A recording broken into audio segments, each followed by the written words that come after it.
form of flywheel. This is the simplest form of flywheel. This is the simplest form of flywheel in which we have this plate is taken, which will have mechanism to mount the plate on the shaft, and uh, more mass is put at the outer end, so that whenever there is a variation in the torque requirement, or we call it is turning moment, so that variation in the during the cycle will be made by this energy stored in this mass. That is kinetic energy stored in this mass. As and when required, it will be supplied. So such device is called as flywheel. So this is the simplest form of flywheel. So let's go to the what are the different types of flywheel, their classification, and what is the difference between flywheel and governor. Let's go to the next slide. So let's understand there are two types of flywheel basically. Disc type flywheel means a plain cylinder. You can take a small disc having lesser width and a larger diameter. So this type flywheel can be there. We should have a hole for mounting on the shaft. Uh, then a rim type flywheel. You may have a very large flywheel in which the major mass of that component is put at the extreme end of the radius. So such mechanism is called as rim type or hub type flywheel, in which we will have very less mass at the center, maximum mass at the outer periphery of the object. So rim type. In this rim type, there are two flywheels are there. One is rib type and another is arm type. So this diagram is for arm type. So depending upon the requirement, the flywheel should be used either a disc type flywheel or maybe a rim type flywheel. If you have seen any IC engine, if you see the diesel IC engine with a four-stroke mechanism, so during that four-stroke, there are two cycles completed.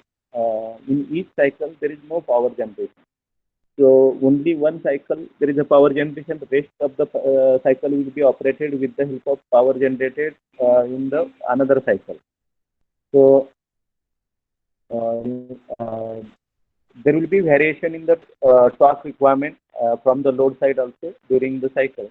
So to meet this requirement of variation in the torque, you require that excess energy, and excess energy need to be supplied from the system within. We cannot separately apply mechanism to supply this thing. So such mechanisms are called as flywheel. So you can have this type flywheel or rim type flywheel, and then there can be a different variation in the constructional details of this flywheel. So my next slide is on construction details.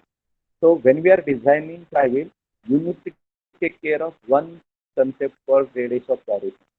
So you all learn the radius of gyration concept in first year as well as in second year, strength of material. So it is associated with the mass moment of inertia.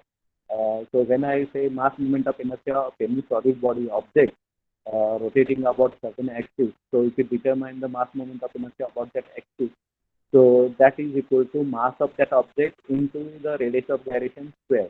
So mk square. So that k value is very important while designing the flywheel. If your k value is larger, then for same mass, you can store a large amount of energy because the inertia of that object is more. So when inertia of that object is more, so it can store and it can supply the energy as and when required more. For so that is the advantage of say rim type flywheel here. If you say this type flywheel here, so radius of gyration is equal to r upon root 2. So this is the radius here. So this is the maximum radius of this. So if you take the uniform thickness of this flywheel everywhere, then k will be equal to r upon root 2. The same thing if I use say if I concentrate that whole mass or the outer periphery where this distance is equal to r, then my radius of gyration may be approximately equal to the maximum radius here, say r.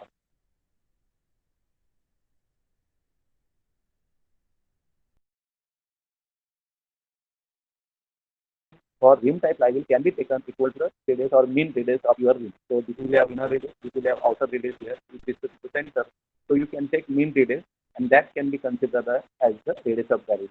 But in reality, you need to calculate, because this value will not be exactly equal to this value, because there is a mass at the center, there is a mass of this arm, and if this mass is comparatively more, then the radius of gyration K will not be equal to R. If this mass is just 5 or 10% of this total mass at the outer periphery, then radius of gyration will be equal to the radius of this flywheel. So these two very important concepts. So why a designer has to take care when he designing a flywheel for a given geometry, for given mass, the radius of gyration should be kept high. Okay, so let's go to the flywheel construction. So I have taken here a dish type flywheel. So there are different types of construction in the dish type flywheel. So this is very simplest construction of a dish type flywheel, in which the thickness of this is same at each and every radius here. So if we take the center here, if we neglect this part, so thickness here, thickness here, thickness here, thickness here, is same. So this is simplest form of dish type flywheel. Now, yeah, you can have same diagram you have seen at the first slide. So this is again this is a dish type flywheel, and this is a dish type flywheel with a small rim. You can see here the thickness in the rib section here, which connects the hub and the rim part here, is having lesser thickness and more thickness here. So more mass can be concentrated on the outer periphery. So you can increase the radius of gyration for same diameter of the plate here. So this is this type flywheel with a small rib and rim here. Now same flywheel, you can have actuating mechanism. You can have springs. Springs also can store energy and supply the energy as and when required. So there will be sliding shoe. So to make this engagement, so when these springs are expanding, then this sliding shoe make contact this outer rim here. Flywheel having a complicated design, we are not going to design such a complicated flywheel here. It requires a lot of knowledge. We are going to design either this or this type of flywheel as per our. Okay, so it will have different components here. Say flywheel cover, this is the flywheel cover. Then it will have say bearing here, bearing for taking radial load, bearing for taking if there is a axial load coming. So there will be bearing for axial load here. There will be say driving mechanism here. So which will be rotating. This will be rotating here. So this is mounted on a fixed shaft. So this when this sun gear is or planet gear is rotating. So this planet gear is rotating. This is connected to this. So this will also rotate, and this the spring also rotates along with this part. So spring will also store energy. This mass will also store energy.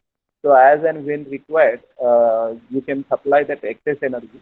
And when you don't require excess energy, this flywheel will be accelerated, and that will store that energy at high speed. Okay, so this is the flywheel construction. Simple, very simple. Modification with a simple and very complicated design, which is used in into your automobile construction. Let's go for the next part. So, what is the difference between flywheel and governor? So, I have shown a diagram here for understanding purpose.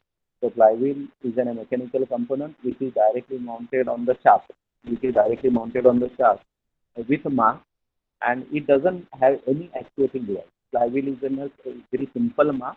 Even that shaft itself sometimes acts as a flywheel if the diameter of the shaft is more and the mass of the shaft is more. So shaft itself can act like a flywheel. So it is a integral part of your shaft, or mounted externally with the help of screwing or keying mechanism. So flywheel. Governor will be also mounted on the shaft, but it will have actuating devices. these actuating devices will actuate the control valve. So flywheel will be used to take out the turning requirement within one cycle, uh, and governor will take out the requirement of torque over a time period T. So it is not within one cycle. May take care of your speed as well as load over a number of cycles. So this is taking care of energy requirement within one cycle, and this is taking care of energy requirement over a time period T. So in the next slide, we are having a different comparative statement for flywheel and governor. So let's understand this comparative statement here. Now, what is the function of flywheel? Flywheel is to control the speed variation caused by fluctuation of engine turning moment diagram during a cycle. So this is very important. That a function of flywheel is to control the speed variation. There will be speed variation in the shaft, which is connected to the engine or a load. So we have to control that speed variation. So this speed variation is caused by fluctuation in the engine turning moment diagram.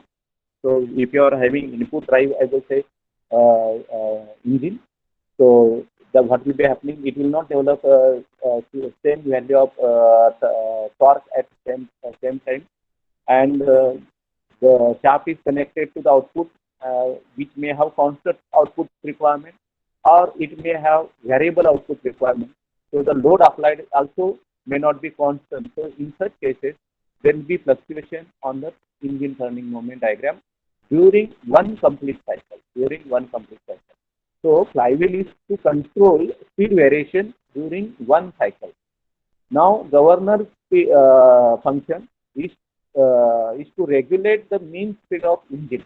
It is taking care of what is the average speed of your engine within prescribed limit. That is plus whatever the limit is given for that average speed, and this is with respect to the variation of the load. So if there is any variation on the output side, so output side load is varying, so you have to regulate the speed of your shaft. So the regulation of the speed of the shaft within the mean speed or average speed with some variation, which will be controlled regulated by governor.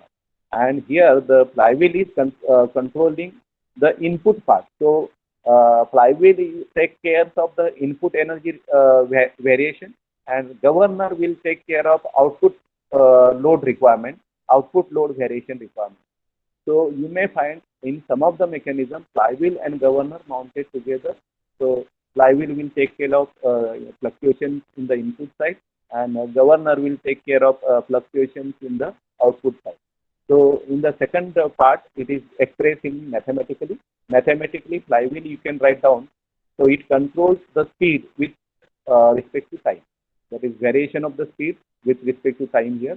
So it controls this. It keeps this variation of the speed with respect to time minimum, and governor controls only variation in the speed.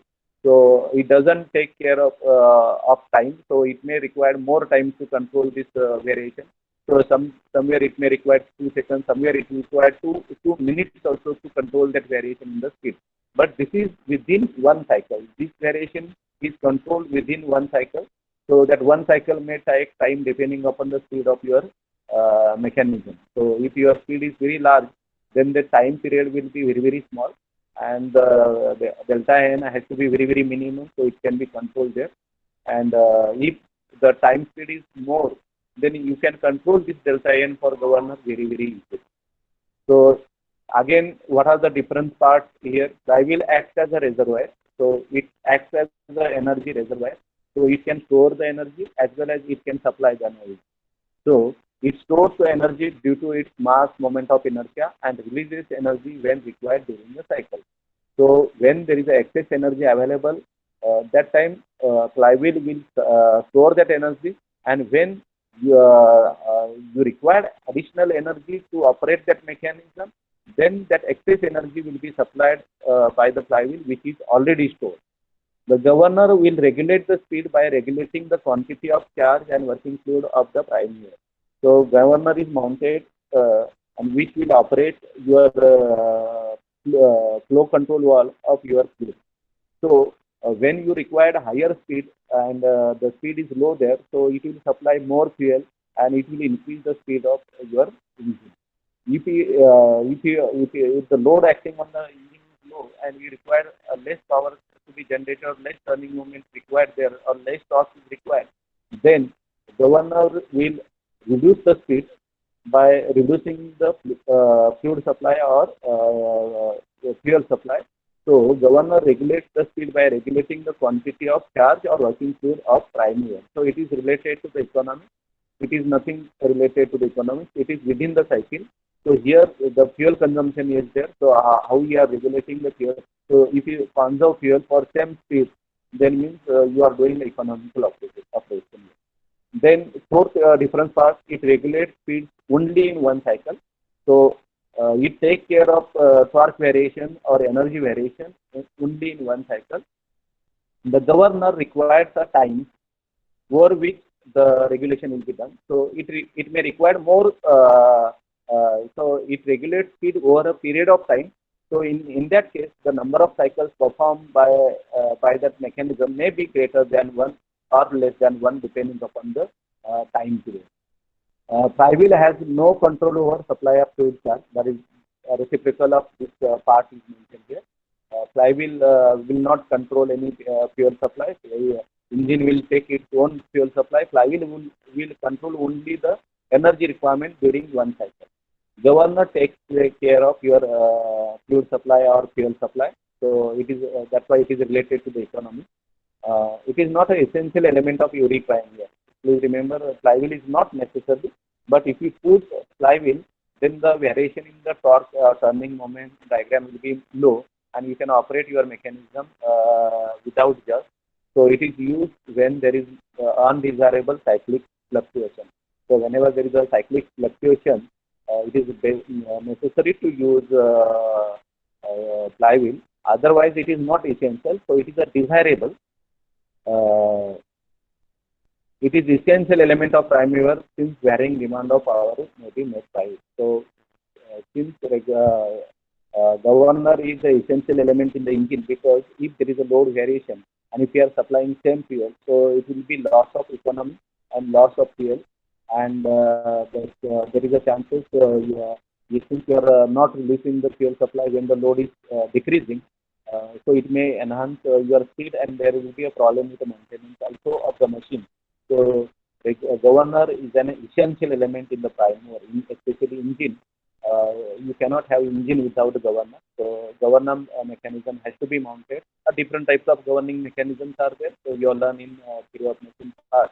So the governor is an essential part, but flywheel is a desirable part. So it is not mandatory, but it will take care of energy requirement within one cycle. It takes care of energy requirement or load requirement over a time period. Okay, so this is the difference between flywheel and governor. Sometimes it is asked for 4 or 5 marks, so you can write down these details here. Okay, so now I have talked a little bit about the turning moment diagram of engine here. So let's understand what is meant by turning moment diagram of engine here. So when engine operates, there are different working cycles. So there are petrol cycle, say it works on normally around auto cycle. Diesel cycle, diesel engine works on either your diesel cycle or a dual cycle. So let's say understand you are having a 4-stroke engine here, and a 4-stroke engine works with a 4 spokes. So 4 different spokes I have shown in the turning movement diagram here. The first spoke is your suction spoke. So your angle, crank angle is 0. So when it is rotating, making a suction stroke, so the crank position is changing from 0 angle to 5, that is 180 degrees. So suction is taking place. So fuel is taken inside the suction. Then second part is the compression. Second stroke is compression. So wherein your the fuel charge taken and the fuel charge may be the air and fuel added together, or only air is taken. And at the end of compression, fuel may be injected. So the charge may be compressed or air may be compressed, and at the end of compression process, the fuel may be injected in the compressed air. So the second step happens, the second stroke happens between pi and 2 pi. That is angle between 180 and 360. So this completes one cycle. This completes one cycle. Now, if you see in this one cycle, to have this suction stroke completion and compression stroke completion, you require a certain torque on the shaft. So that minimum torque value required, I am saying, say average torque, say Tmin is required here. But at this moment in this cycle, there is no supply of torque from the engine side. So actually, here the negative torque is there, and here because of expansion of the air during suction, a small torque is supplied by that air. So here this negative and this positive will cancel each other. So ideally between 0 to pi, engine is supplying a zero torque. During compression, you require lot of energy there, and here also no engine is not supplied any charge here. So torque here. So this area becomes negative. So it is starving. So during the suction and compression stroke, the engine is starving for the torque requirement, which is not produced here. So very small produce which may be consumed in this part. So it is starving here. So during this starving of energy process in this cycle, you need to supply the energy. So where it will come? So next cycle starts here at 2 pi angle. So next stroke starts at the 2 pi angle, and it completes at 3 pi. So it is 360 degree and plus 180. So during this, say, fuel injected here will ignite and it will develop a power. So during this power stroke, this is called power stroke, a large amount of energy is developed by the engine. So the torque produced by the engine is going on increasing, and it reaches the maximum torque that is there. So this is a torque variation of the engine here. This line represents torque variation. So during suction, the torque variation is like this. During compression, the torque variation is like this. And during power stroke, the torque increases and reaches maximum, and again it will start decreasing. So maximum torque is produced during your power stroke, that is called working stroke. Then again there is an exhaust. So exhaust stroke. So between 3 pi to 4 pi. So between 0 to 4 pi, you are completing 2 cycles. So in these 2 cycles, your torque requirement. So torque requirement, if I say my engine is working at constant speed, so I require a mean torque this much. But in this area, there is no torque produced here because engine is producing lesser torque here, which is requirement is T minimum, but it is lesser than that. So engine is starving in this area, But engine is producing more torque in this area, so this area is excess area. And this torque produced here in this area is greater than the mean torque value. So this energy has to be stored somewhere so that we can use this energy to fill this gap here and to fill this gap here. So to store that energy, four-stroke engine needs a flywheel. A four-stroke engine needs a flywheel. So if you don't have a constant turning moment diagram, constant means your torque requirement will remain constant here, or torque produced by the prime mover will not vary much with respect to the crank position or the time period. So it will not vary, it will remain constant, and it will match to the output torque requirement there. But in this case, there is a large variation in the turning torque generated by the engine. So that is why this is called as a turning moment diagram. So it varies from zero torque to maximum torque here. So there is a large amount of turning moment variation or torque variation, and whenever there is a torque variation, there is a fluctuation of energy, and we need to take care of fluctuation of energy. If you don't take care of fluctuation of energy, then your shaft will be accelerated sometimes, and your shaft will be retarded sometimes, depending upon the turning moment available from the prime mover. So this is understanding of turning moment diagram, because unless you understand turning moment diagram, you cannot design a flywheel properly for that mechanism, prime mover mechanism, because after prime mover, a flywheel will be mounted and then there will be output connection. So between the prime mover and the application, flywheel will be there, and whenever there is a excess energy developed by the prime mover, flywheel will store that energy. Whenever excess energy required by that application, flywheel will give that excess energy, because engine will operate with its own speed. So there will not be any fluctuation in the more fluctuation in the speed of the engine. The fluctuations can be controlled and fluctuation of energy can be controlled. I think you may have understood this turning moment diagram. This is very critical. This is one diagram for say four-stroke engine, and every engine will have different diagram. Every prime mover will have different turning moment diagram, and accordingly, we need to understand the turning moment diagram. Fluctuation of energy need to be calculated. Fluctuation of speed need to be calculated. And once you done this, then you can go for design of flywheel. So let's go to the next diagram. So here I'm explaining the torque analysis. So there is an input side, there will be prime mover, so it will supply input torque, and there will be variation in the input based on the prime mover you are using. If you are using engine, there is a large variation in the input torque.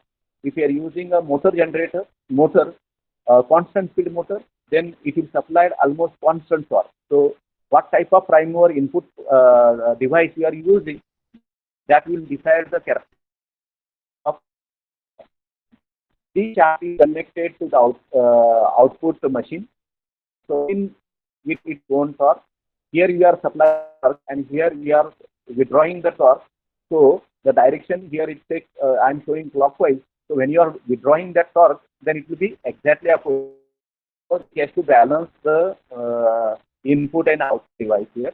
So output load will vary depending upon the machine characteristics. So TO will have a different characteristics. So this is called output characteristics, and TI will be dependent on input characteristics.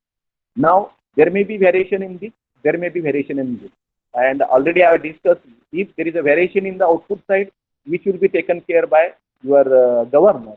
But if there is a variation on the input side, so that has to be taken care by the flywheel.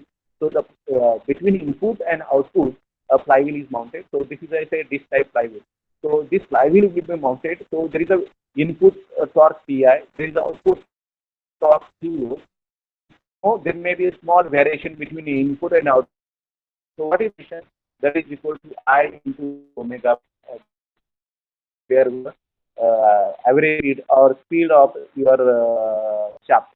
So equilibrium of, if you write down the equilibrium of torque, so the Ti is supplied and TO is taken outside. So Ti minus TO and remains to d omega by dt. If Ti is and TO is small, so this will go over into the flywheel. If Ti is small and TO is greater, then flywheel will supply this I d omega dt to the output and go the cycle. So to understand another moment diagram, another turning moment diagram, for this turning moment, how your shaft is changing, that is shown in this diagram. This A is the turning moment diagram, B is your speed variation diagram. So Pi is driving torque, TO the mass moment of inertia. So please don't confuse with mass moment of inertia and second moment of area. So up till now in strength of material in your engineering mechanics subject, we have used second moment of area, which is used for the stress calculation. Okay. So here we are not using second moment of area. We are taking whole object into the consideration. We are not consider a plane here. We are considering whole object. We are considering mass of that object and mk square. That is mk square is normally the mass moment of inertia. So we are considering when we are designing flywheel or torque analysis of flywheel, I is nothing but mass moment of inertia of flywheel. Don't get confused with the second moment of area. So second moment of area is different and mass moment of inertia is different. So I is the mass moment of inertia of flywheel and omega is the angular speed of the shaft. So this shaft is rotating at angular speed say omega, and this omega will vary depending upon the input and output condition. So if I see here, say your engine characteristic say is producing Ti here, okay, T1 between A to B, and between B to C it is producing T2. Then again between C to D element of the cycle, it is producing T1. So it is producing lower torque value T1 and higher torque value T2 for various elements A, B, B, C, and CD. So A to D is one complete cycle. So and your output side, you require minimum torque, that is Tm. So you require this torque during that entire cycle. So what is happening? So during A to B, uh, you, engine is supplying less torque, so you need to supply this torque here, so that you have to maintain the constant speed of the shaft here. And during B to C, engine is producing more torque and you require lesser torque. So that additional torque will be stored, which will be used to store the energy in the flywheel. So you can see here, when Ti is greater than TO, what will happen? When Ti is greater than TO, so this value will be positive. The difference Ti minus TO will be positive. So in such case, the flywheel will get accelerated. So when your input energy is greater than the output energy requirement, then your flywheel will get accelerated and it will store the energy. So if you see between A to B, if you see between A to B here, what will be happening here? You require the output torque T1 and your engine is supplying min torque equal to Tm. So it is supplying excess energy here. The engine is supplying excess energy. Because of supply of this excess energy here, the engine speed will vary from say X value to say Y value here. So it is running at say at this point say running at this speed. So since we are supplying excess energy here, we require this much torque, but I am supplying this much torque here. So this is the excess energy supply. Because of that excess energy supply, your flywheel gets accelerated here. So you can see here between AB part, your flywheel getting accelerated, as well as between C and D element part, C to D element part, you require torque almost equal to again T1, but you are supplying torque equal to Tm. So this is will be again excess energy. So this excess energy will again further increase the speed from C to D. You can see here there is an increase in the from C to D. So this is one complete cycle. So D and A will overlap. So this point and this point will have same value again. Now what happens between B and B to C here? So between B to C here, you can see you required a torque equal to T2, but we are supplying a mean torque value this much. So you required to supply on the output side additional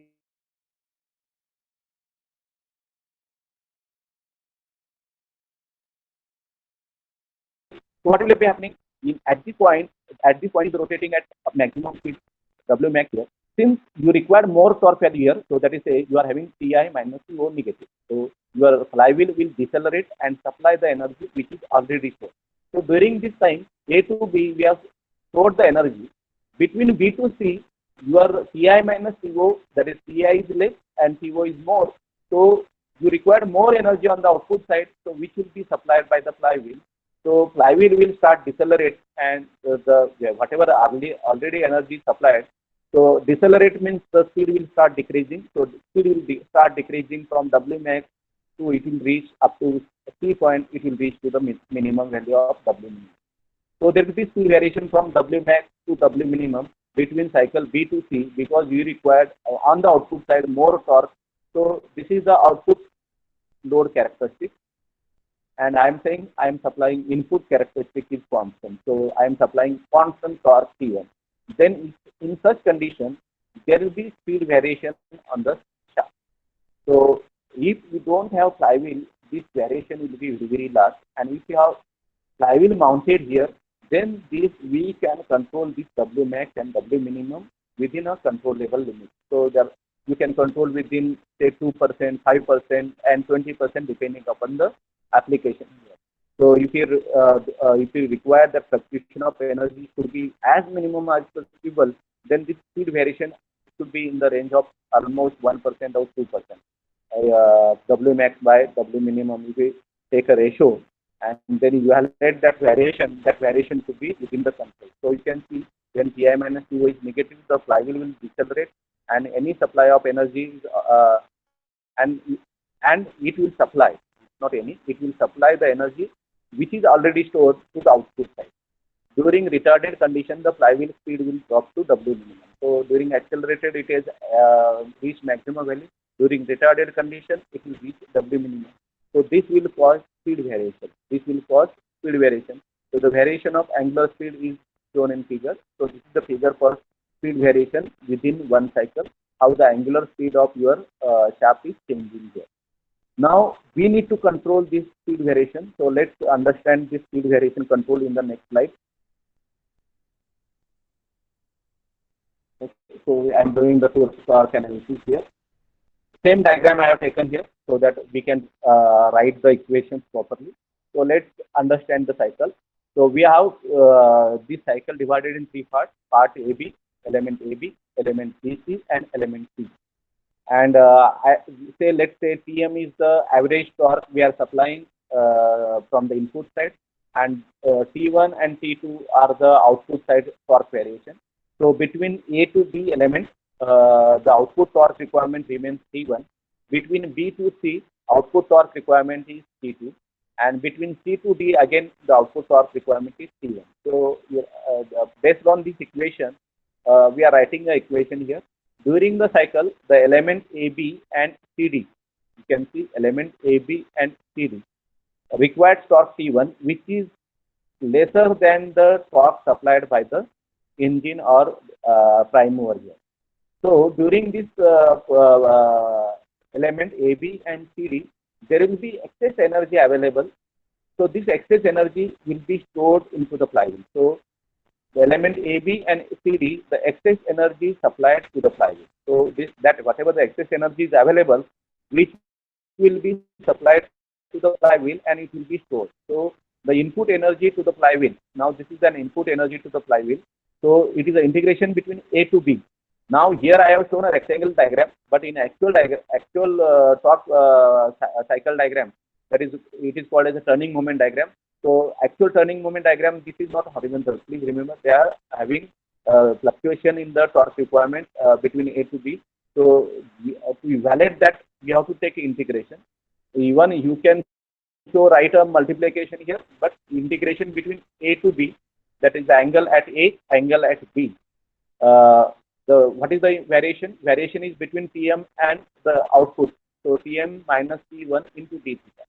So theta varies from angle at A, angle at B. So if you put that value, you will get your the excess energy available between A to B. Similarly, the excess energy is available at the element CD. So that excess energy will be equal to Tm minus T1. Again, T1 is same there. So from C to D, the angle is from angle at C and angle at D. Angle at C and angle at D. So if we add this energy, so this is the excess energy which the pipe and we store during B element and CD element. Now the B element is followed. The B energy is taken from the pipe because and the output energy of the pipe is say since your torque requirement of side is 3 So what will be happening? The speed has dropped, and to maintain the variation level, to give this excess energy, which is stored into the flywheel. So this will be supplied. This part of the energy will be supplied.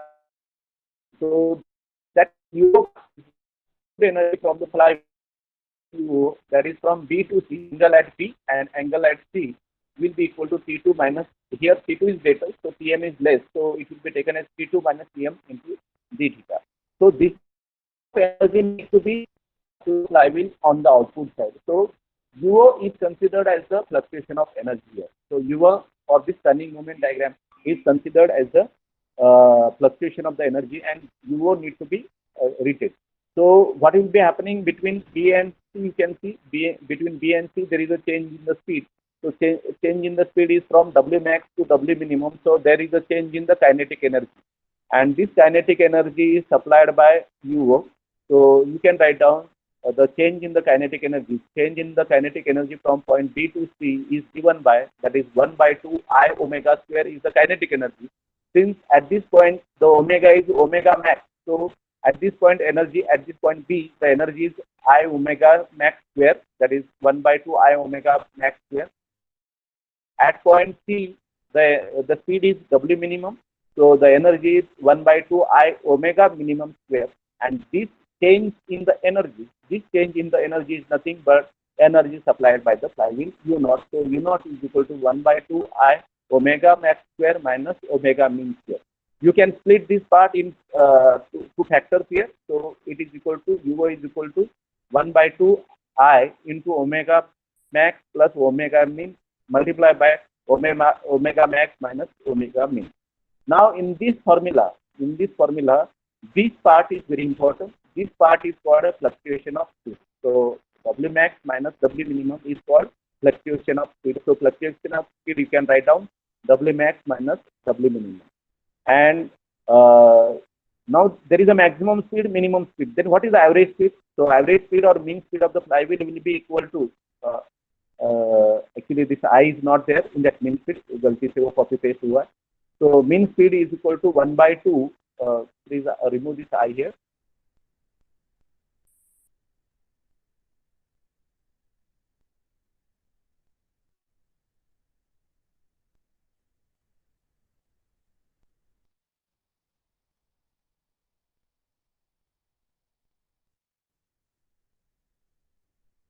Okay. So mean speed here is equal to 1 by 2 addition of maximum and minimum speed, that is W max plus W minimum. Now this is the fluctuation of the speed, this is the mean speed. So when you compare this fluctuation of speed with the mean speed, so that ratio is called as the coefficient of fluctuation of the speed. So the ratio of fluctuation of the speed to mean speed of the flywheel is called as coefficient of fluctuation of speed, CS. So we are writing down the CS value here.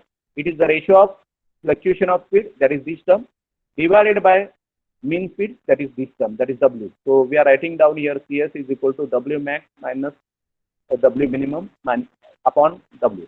So from this you can calculate fluctuation of speed. So fluctuation of speed will be equal to CS into average speed W here. So if you take W on this side, so W max minus W minimum is equal to CS into omega. Now this value of fluctuation of speed can be put into this fluctuation of energy requirement here. So this value will be put here. This value is equal to CS into omega. So when you put here CS into omega, again this 1 by 2 omega max minus omega min is nothing but again equal to omega. So omega into omega CS will become omega square CS. So your fluctuation of energy UO is equal to 1 by 2 I omega square CS. So this is the formula you will get for the fluctuation of energy. So fluctuation of energy in terms of coefficient of fluctuation of speed and average speed of the flywheel and mass moment of inertia of flywheel is equal to 1 by 2 I omega square CS. So to control the fluctuation of speed, average speed needs to be maintained constant. So this you cannot change. The CS has to be maintained. So CS for particular application will remain same. So you can satisfy the fluctuation of energy requirement by having proper value of mass moment of inertia. If your mass moment of inertia is more, then your fluctuation of speed can be reduced there. Fluctuation of speed can be reduced here. So when we are designing flywheel, we are to focus on the mass moment of inertia of that flywheel. We have to design a flywheel such that we get high value of I, so that CS will decrease for same fluctuation of energy. If required, say 100 joule energy fluctuation is there, so to meet that 100 joule energy fluctuation, If you have I value fixed there, and if I value is small, then what will happen? To meet that energy fluctuation need, the CS will change, and the fluctuation of speed will go to say 10%, 20%, which may not be desirable. The CS has to be maintained within a desirable limit. Then you should have I value appropriate. If your I value is more, then CS will be low. If I value is small, then CS will be more. So that's why flywheels are incorporated with high value of I, so that the fluctuation of speed can be controlled. So in the next diagram, we are having detailing about the fluctuation of speed and the permissible values of fluctuation of speed here. You can see here. I am just expanding that formula, CS formula. The CS formula is say fluctuation of speed upon average speed. So we are putting the average speed value here. So that is equal to this value upon 2. 2 will come here. So 2 into W max minus W minimum upon W max upon W minimum. So these are the in terms of angular speed. So many times the speed is given in RPM. So you can express this angular speed in terms of RPM speed. Then the fluctuation of speed formula will be 2 into N max minus N minimum upon N max plus N minimum, where the maximum RPM and minimum RPM of the shaft will be taken here. Now, many times the fluctuation of speed is expressed as reciprocal form, and reciprocal form of your fluctuation of speed is called the coefficient of steadiness. Means how steady your device is running.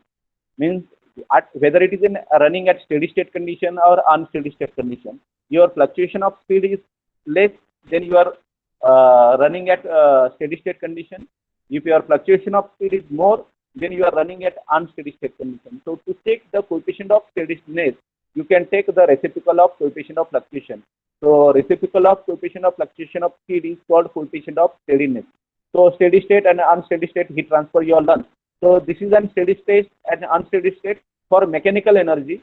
So it is not related with thermal energy. It is related to mechanical energy. So M is equal to 1 upon CS. So you can write down this formula. So it gets, you will get in terms of RPM, N max plus N minimum upon 2 into the bracket speed variation N max minus N minimum. Now here there are certain devices are given, machines are given, and their classes are given, and what are the permissible values of coefficient of fluctuations of speeds are given there.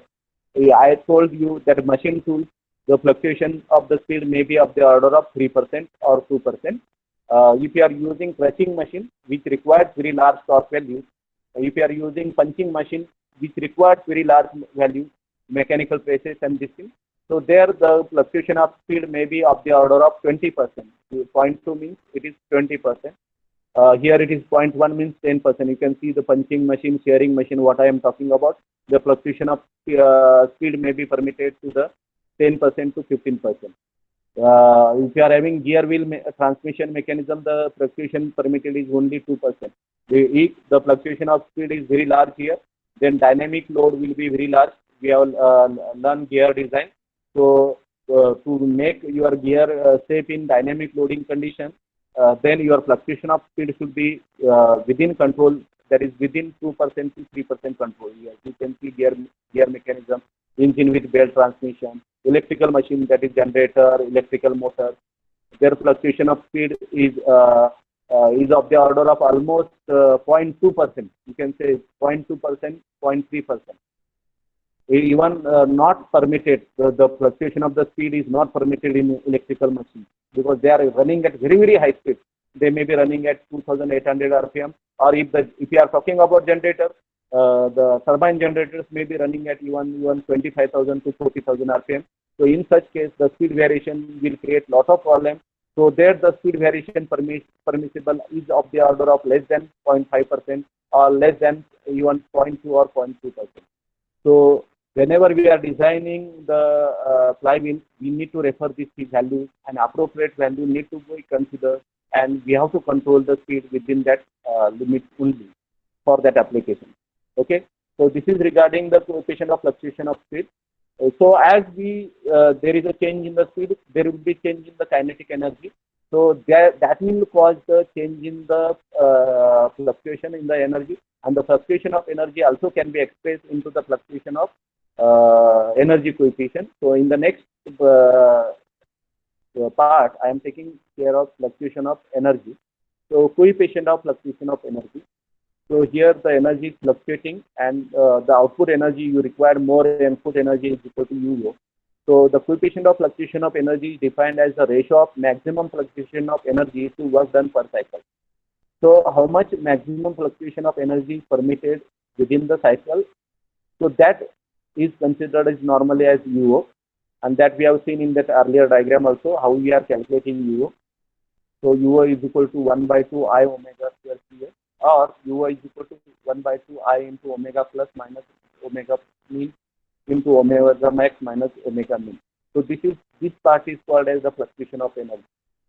This part is called as fluctuation of energy. Now you are supplying torque, and you are within the one cycle. How much work done is there? So average torque is Tm. So if you take this area, that much of area below this Tm here between A to D, between A, B, C, D here, that area is nothing but the work done during that cycle. So if you take that ratio of UO by work done, so that work done will be a rectangular area here. So that rectangular area can be written there in the diagram here. I am showing here. This here, Tm, and this area between AD. So since it is one cycle, so the between A to D, the angle, crank angle or the rotation angle is equal to 2 pi. That rotation angle is 2 pi. So this area is equal to this AD distance is 2 pi, and this ordinate distance is Tm. So that area is equal to 2 pi into Tm. So we get the fluctuation of energy coefficient of fluctuation of energy T is equal to UO upon 2 pi Tm. So there is also limit on the fluctuation of energy, and if there is a large fluctuation of energy, a size of flywheel may not meet that requirement, then there will be a drop in the speed, and then there will be fluctuation of the speed. So fluctuation of speed and fluctuation of energy, they are correlated. If the fluctuation of energy is minimum, this coefficient is minimum, then you require UO less, then coefficient of fluctuation of speed also can be kept controllable. So there is a standard chart available, coefficient of fluctuation of energy for certain type of input device. So fluctuation of energy is on the input side. So input devices, you are using generators, you are using electric motors, you are using say compressor, you are using say engine. So maximum fluctuation of energy is defined as the difference between maximum kinetic energy and minimum kinetic energy of the cycle. That is, I have explained, that is what is meant by UO. So I have shown in the diagram also. So if your type of engine and the associated coefficient of fluctuation of energy, these are the values permissible. You should not have value greater than this. You should have value less than this. If you are having single cylinder double acting steam engine, it is around 0.21, means 21% of fluctuation in energy is permitted. Cross compound steam engine, around 9% fluctuation of energy is permitted. Then here it is around fluctuation of energy here can be of the order of even 200%. 1.93 means 200% fluctuation of energy is required. So single cylinder four-stroke engine, because four-stroke cycle will be completed in 2 strokes and power stroke happens in 1 cycle. So that's why the coefficient of fluctuation of energy is more for four-stroke engine. Four-stroke single acting four-stroke gas engine, then the fluctuation of energy is around 6.6%. Then fluctuation of energy coefficient here may be around 3.1% when you are having 6-cylinder single acting four-stroke gas engine. That is the reason if you see the car engine, tractor engine, you may find multi-cylinders are used. They are not used single cylinder. If you use single cylinder, a large fluctuation of energy will happen. If you are using multi-cylinder, 3-cylinder, 4-cylinder, 6-cylinder, the fluctuation of coefficient of energy is minimum, and that will best operate that mechanism with larger torque requirement whenever required at constant speed. Okay, so that's why they are using multiple cylinders in the design of the engine. Okay, so this is regarding the basics of your flywheel. Before going for flywheel design, these basics are very, very essential. Unless you know these details well, you cannot solve a problem on flywheel design. If you have any doubt, you can ask. I have completed delivery from my side. So if you have any doubt regarding flywheel, so you can ask here. You can unmute yourself and ask the doubt, or you can ask. You